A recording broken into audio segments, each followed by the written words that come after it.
اهلا يا بنات، اهلا يا ستات. خلاص عيد الام قرب، كل سنة وكل ام بألف صحة وخير وسلامة. حبيت نعمل بوك بسيط نقدمه لها بخيط الكروشيه. كان اي حد يدوبك عارف اساسيات الكروشيه زي حالاتي كده يعرف يعمله. يا رب يعجبكم. هنبتدي. الابرة اللي انا شغالة بيها مقاس 1، وده نوع الخيط اللي انا هستخدمه، وانتي زي ما تحبي اللون او نوع الخيط اللي تحبيه يعني. اول حاجة هنبتديها هنعمل 28 سلسلة. 28 سلسلة. اما بنيجي نلف الابرة انا بعملها كده اهو، يعني بمسك الخيط ثابت معايا وبلف الابرة كده، وبعدين بعمل ادي 1 سلسلة، غرزة السلسلة 2 3 4 5 6 7 8 9 10 11 12 13 14 15 16 17 18 19 20 21 22 23 24 25 26 27 28. كده احنا عملنا 28 غرزة سلسلة. هنعمل ايه بعد كده؟ هنشتغل عمود، بس هنسيب غرزة 2، يعني هندخل في تاني واحدة بالظبط وهنعمل غرزة العمود، وهندخل في السلسلة اللي بعديها عادي جدا، وهنشتغل بقية الصف كله غرزة العمود بتاعتنا العادية.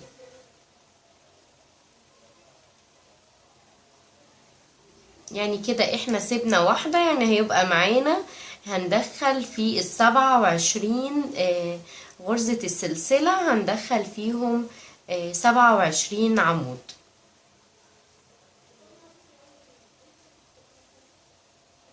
كده زي ما انتوا شايفين احنا عملنا 27 عمود. هنعمل ايه بعد كده؟ هنعمل 3 سلاسل، ادي 1 2 3، وهنلف لورا بالطريقة دي، ونفس اللي احنا عملناه قدام هندخل بقى يعني دي هتتحسب عمود، هندخل في الجزء ده، ادي دي قصاد العمود ده، فهندخل في العمود التاني غرزة العمود، هندخلها من هنا كده زي ما انتوا شايفين كده. كده احنا معانا 2 3، وهنكمل لبقية الصف.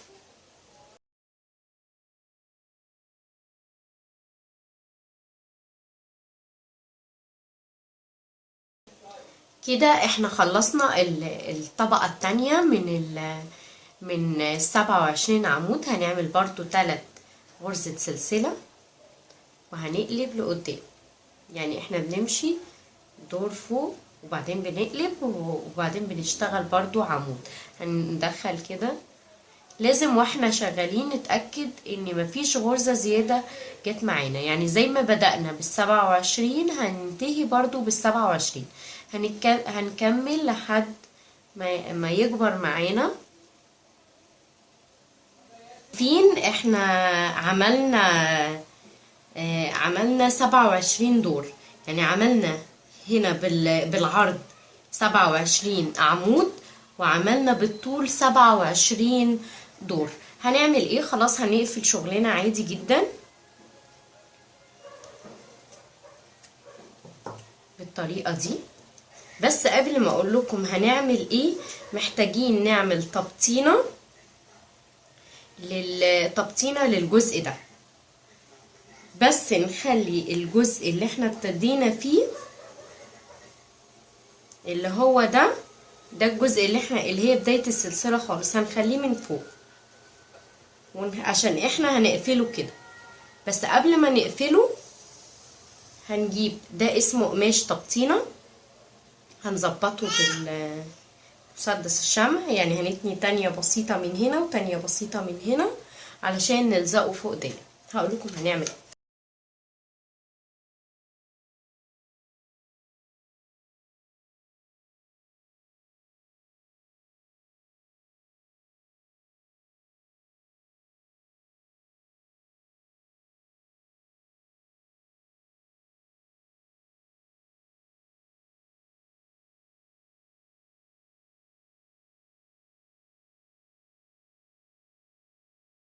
كده زي ما انتوا شايفين احنا تنينا الاطراف بتاعه التبطينه. هنيجي نعمل ايه؟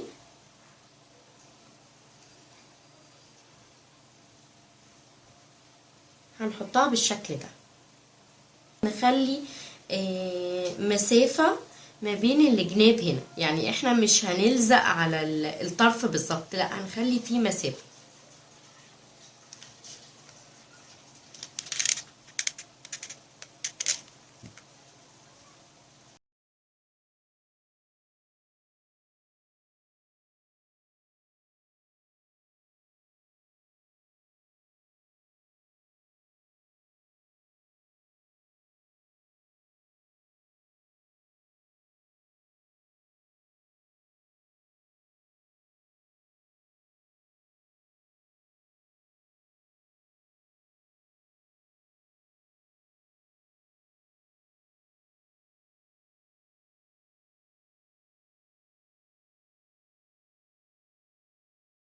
هنعمل جزء بسيط عشان لو في فضية ولا حاجة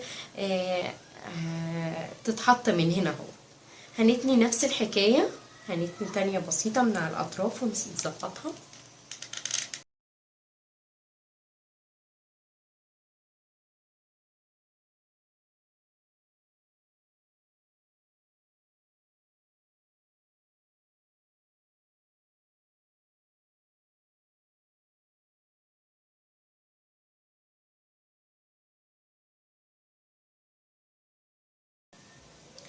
هنعمل ايه بعد كده؟ خلاص احنا كده بطلنا الجزء اللي من تحت، هنيجي نضمهم على بعض.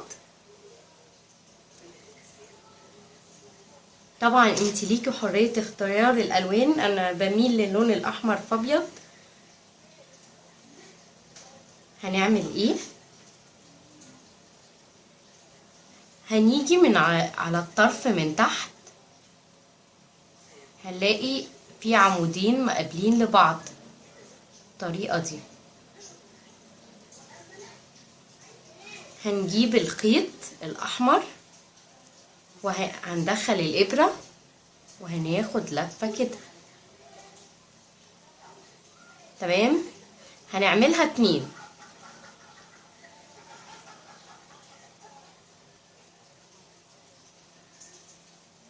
احنا بنقفل شغلنا اهي الطريقة دي، ونلف 1 وندخل في نفس العمودين 2، بعدين جايين في اللي بعديها اهي اهو ماسكه. وطبعا انا ده بدخله من جوه بحيث ان الفينش بتاعي يبقى مظبوط. وهكمل كده لحد ما اوصل لنهايه الجزء ده.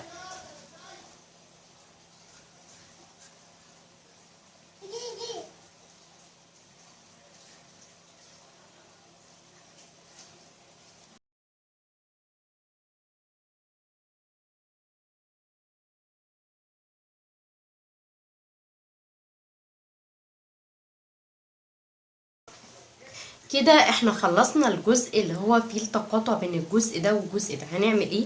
الجزء ده احنا مش هنرميه، هندخله كده في النص واحنا بنشتغل.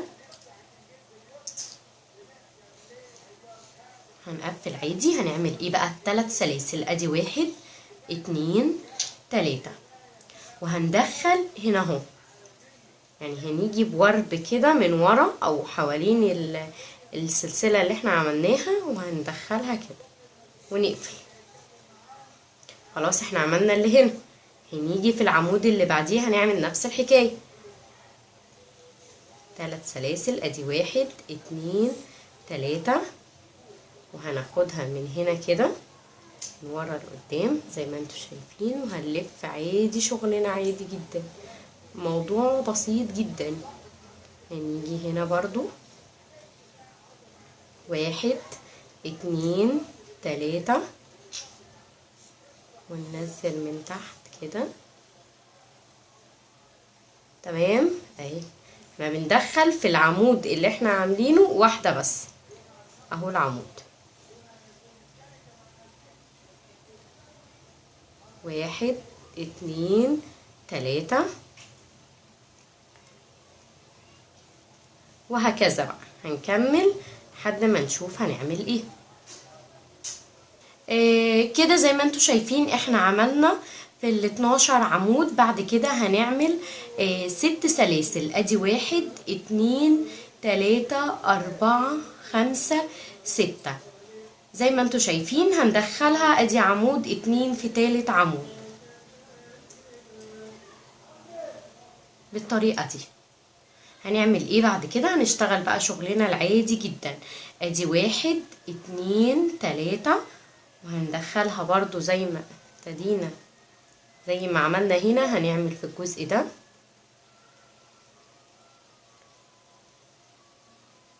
1 2 3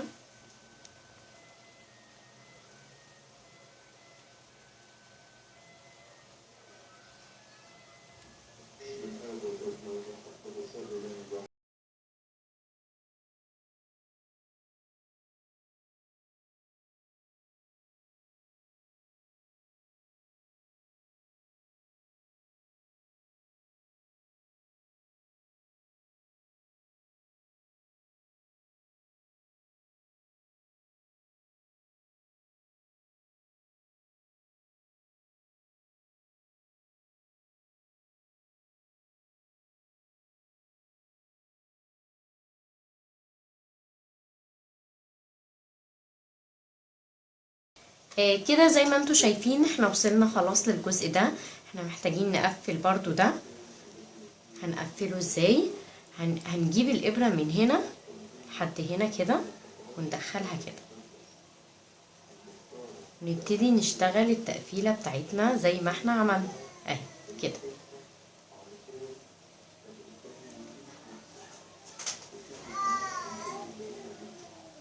احنا بندخل العمود في العمود.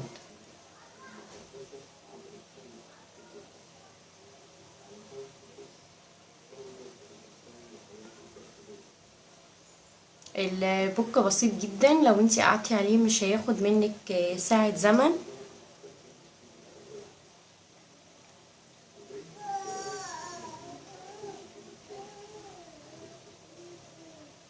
دي التقفيلة بتاعتنا خالص.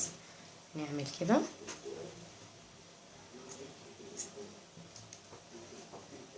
نروح جايين من جوه مقفلين شغلنا كده.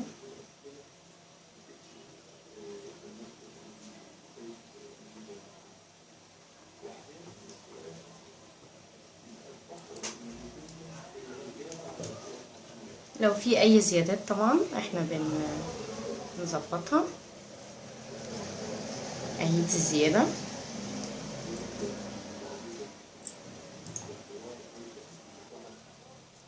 كده زي ما انتوا شايفين احنا خلاص خلصنا شغلنا بالكروشيه. هنقفل بقى الشغل العادي بتاعنا. هنجيب الزرار ده وهنلزقه هنا في النص. نلزق كويس عشان ده اللي احنا هنقفل بيه كده. هنعمل ايه كمان؟ هنجيب الوردة دي وانتوا ليكم حرية الاختيار اذا هتجيبوها او هتعملوها بالكروشيه.